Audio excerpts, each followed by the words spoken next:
Hello বন্ধুরা, আসসালামু আলাইকুম। আজকে দেখাবো নতুন আলু দিয়ে ব্রয়লার মুরগি রান্না করার একটি ভিডিও। আমি এখানে 1 কেজি পরিমাণ আলু মাংসর জন্য কেটে নিয়েছি। এগুলো হালকা তেলে ভেজে নেব। আপনারা দেখতে পাচ্ছেন তেলে ভেজে নিচ্ছি আমি আলুগুলো মোটামুটি ভাজা হয়ে গেলে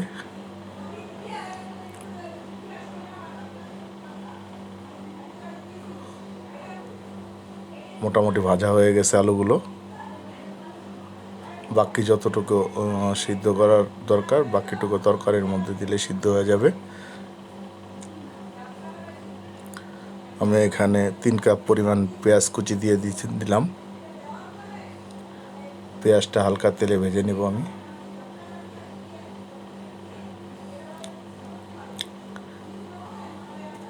পেঁয়াজটা মোটামুটি ভাজা হয়ে গেলে এখানে আস্ত দারচিনি এবং এলাচি দিয়ে দিলাম। 8-10 টুকরা দারচিনি আর 8-10টা এলাচি দিয়ে দিলাম।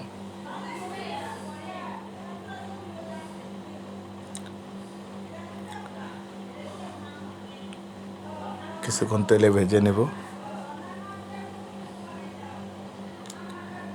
3 কাপ পরিমাণ আদা আমি এখানে দিয়ে দিলাম।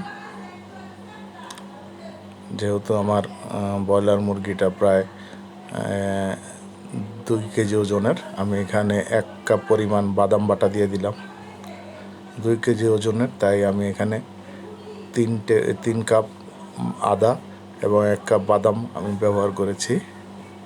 ভালো করে আমি তেলে ভেজে নেব আদা আর বাদামগুলো। হালকা একটু পানি দিয়ে দিলাম। ভাজা হয়ে গেছে।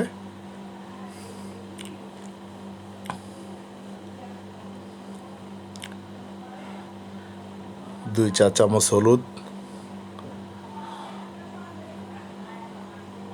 3 চা চামচ মরিচের গুঁড়া দিয়ে দিলাম। এখন ভালো করে আমি মশলাটা কষিয়ে নিব।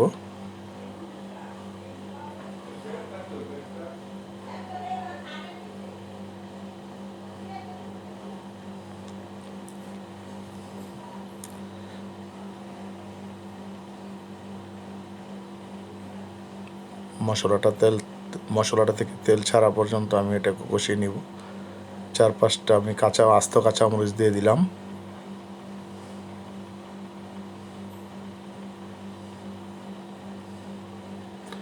স্বাদ মতো লবণ দিয়ে দিলাম।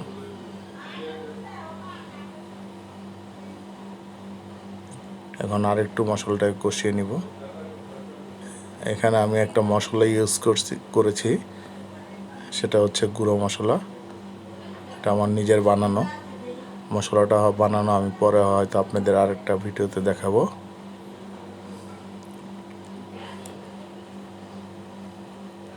এখানে আমি মাংসটা দিয়ে দিব এখন।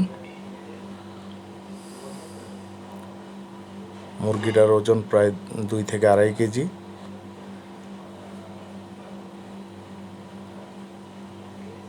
যেহেতু আমার রেস্টুরেন্ট, তাই আমি এটাকে রেস্টুরেন্টের সাইজ হিসেবে আমি এটা কেটে নেওয়া হয়েছে।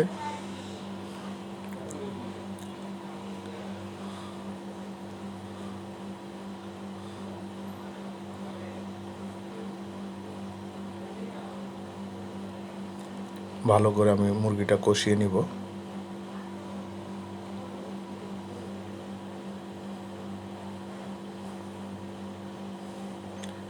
এখন আমি ভেজে রাখা আলুটা দিয়ে দিলাম। কষানো হয়ে গেছে। ভেজে রাখা আলুটা দিয়ে একটু কষিয়ে নিব। মোটামুটি কষানো হয়ে গেছে। এখন আমি তারপর 4-5টা আস্ত কাঁচামরিচ দিয়ে দিলাম। এই কাঁচামরিচটা আসলে ঝালের জন্য না, জাস্ট একটু ফ্লেভারের জন্য। এখন আমি যেহেতু একটু এটা রেস্টুরেন্টের জন্য, তাই হালকা একটু ঝোল দিয়ে দিলাম।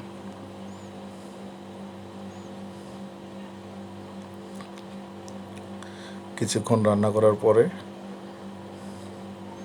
মোটামুটি আমার মুরগিটা রান্না হয়ে এসেছে। মোটামুটি কম